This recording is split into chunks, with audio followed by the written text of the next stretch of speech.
Investigators typically encounter spirits attempting to escape or find peace, but this case involves a force that actively tries to stop anyone from intervening. Ed and Lorraine Warren investigated hundreds of hauntings and possessions over 3 decades. Of their entire collection, only one case file from the winter of 1988 remains permanently sealed.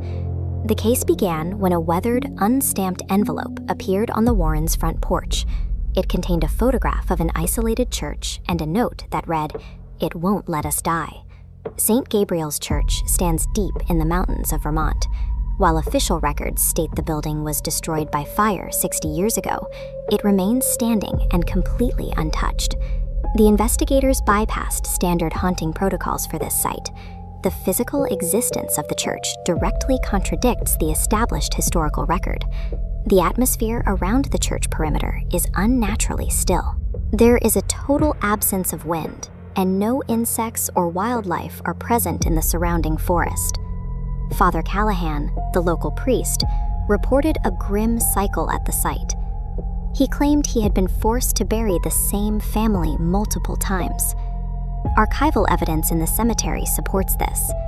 Several graves bear the identical names of a man, woman, and child from the 1800s, appearing on headstones from different decades.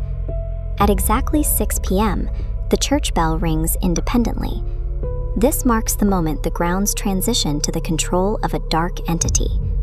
This evidence points to a localized supernatural loop where the dead are actively prevented from passing on. Inside the sanctuary, the temperature drops to freezing. Candles that have sat unlit for decades ignite spontaneously without a flame as soon as the doors are opened. Auditory evidence from the confessional booth reveals heavy, unexplained breathing.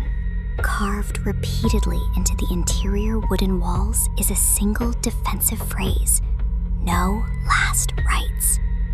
Psychic testimony details a vision of a priest in 1891 performing a ritual on a frightened family. Instead of offering a blessing, he spoke in an unknown language while holding a crucifix over them. The architectural layout reveals that the church was constructed as a supernatural prison, designed to lock an ancient force inside. Hidden stone steps descend from beneath the altar into a subterranean chamber. The walls of the staircase are covered in Latin prayers that have been physically erased.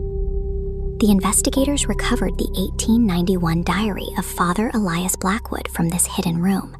It serves as the primary documentation of the events that occurred here. This photograph shows the congregation Father Elias oversaw. These villagers were victims of his betrayal in his pursuit of eternal life. Blackwood's diary details how he traded their souls to a dark entity, sacrificing his own followers to gain power over death. The corrupted spirit of the priest emerged from a coffin in the chamber. He was surrounded by the transparent, trapped souls of the people he had betrayed. The entity utilized an offensive tactic by directly possessing the lead investigator. Ed Warren's eyes turned completely black as he was weaponized against his partner. This case demonstrates a paranormal threat that uses the faith of followers to bind them eternally. The investigators deployed a countermeasure by performing the last rites on the possessing entity. They addressed the spirit as the condemned, dying sinner it had become. This broke the possession immediately. As the spirit was weakened, the trapped souls emerged from the darkness to surround their captor in silent judgment. The ritual resulted in the entity being dragged into the shadows, while the freed souls dissolved into light. Spiritual deliverance was achieved by weaponizing the very sacrament the priest had denied his victims for over 100 years. Following the investigation, the church was sealed and the case file was given a permanent classification. The investigators concluded a dangerous form of evil can hide behind the mask of human faith.